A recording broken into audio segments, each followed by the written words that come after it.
Assalamualaikum warahmatullahi wabarakatuh. Perkenalkan, nama saya Nabila Husna Islami dari kelas 10-9. Perkenalkan, nama saya Putri Ainul Aini, kelas 10-9, absen 27 dari kelompok 5. Assalamualaikum warahmatullahi wabarakatuh. Perkenalkan, nama saya Nabila Nur Sabrina dari kelas 10-9, nomor absen 26. Perkenalkan, nama saya Putri Maya Nugroho.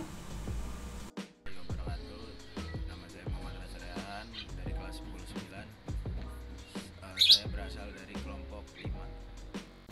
Pada kesempatan kali ini, izinkan saya selaku ketua kelompok 5 dan bersama rekan-rekan saya yang akan mempresentasikan mengenai biosolar B30.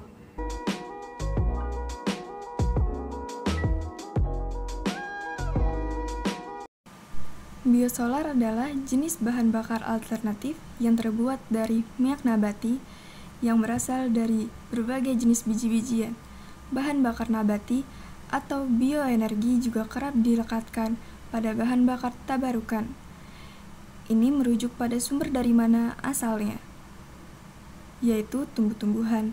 Biasanya bahan bakar nabati ini diproduksi dari berbagai jenis biji-bijian yang mengandung asam lemak yang mengandung monoalkil ester.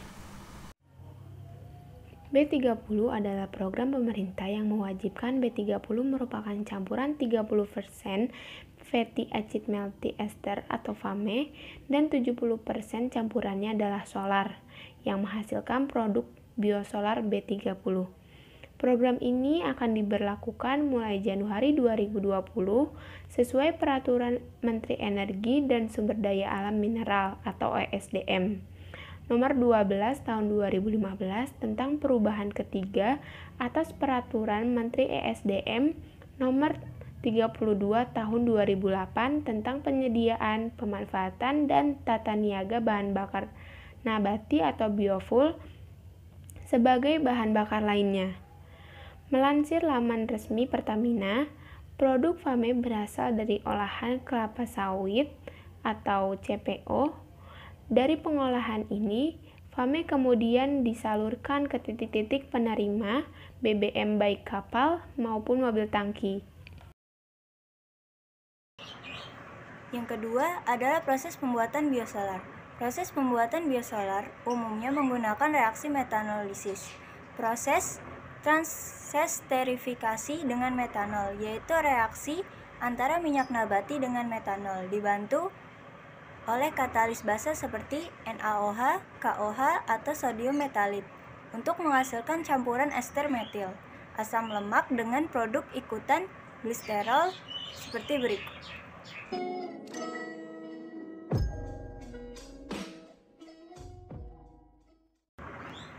Apabila kandungan asam lemak bebas minyak nabati lebih besar 5%, maka terlebih dahulu dilakukan reaksi esterifikasi. Selain dari proses esterifikasi atau transesterifikasi, dapat juga dilakukan dengan konversi enzimatis.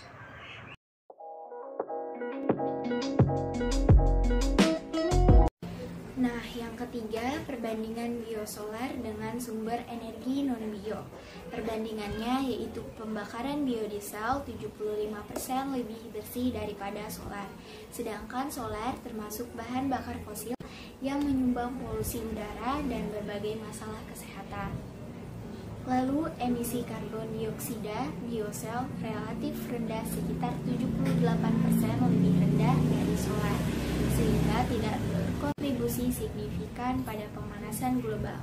Sedangkan solar sebagai bahan bakar fosil pembakaran solar melepaskan sejumlah besar karbon dioksida ke atmosfer sehingga berkontribusi terhadap pemanasan global. Lalu, biodiesel memiliki sifat pelarut atau pelumas sehingga bisa turut membersihkan bagian-bagian mesin diesel dari berbagai kotoran. Jelaga pembakaran yang dihasilkan biosel juga lebih sedikit dibandingkan solar. Sedangkan solar tidak memiliki sifat pelumas pada mesin. Lalu biodiesel membuat mesin lebih mudah di starter dan berjalan lebih mulus akibat angka setane yang lebih tinggi. Sedangkan solar memiliki angka setanol lebih rendah dibandingkan biodiesel, sehingga kurang efisien. Lalu biodiesel menghasilkan lebih sedikit jelaga, karbon monoksida, hidrokarbon tidak terbakar, serta sulfur dioksida, sedangkan solar dikenal melepaskan emisi sulfur tinggi yang sangat berbahaya bagi lingkungan. Selanjutnya, bahan bakar biodiesel tidak beracun dan bisa diuraikan oleh lingkungan, sedangkan solar lebih mudah diperoleh di hampir semua SPBU. Lalu, biodiesel bisa digunakan untuk mengurangi efek tumpahan minyak bumi yang mencemari perairan. Sedangkan solar bisa digunakan untuk mesin diesel model apapun serta keluaran tahun berapapun.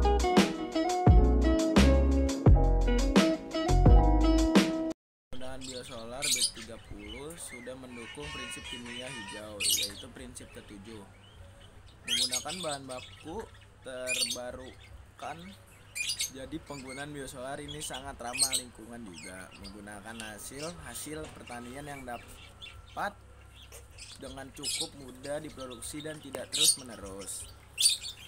Menggunakan sumber daya alam yang dapat habis sewaktu-waktu jika digunakan terus-menerus dan dalam jangkauan waktu yang cukup lama. Penggunaan biosolar B30 sebagai alternatif bahan bakar sangat perlu untuk terus didukung karena mengurangi gerakan sebesar 29% serta meningkatkan kualitas lingkungan.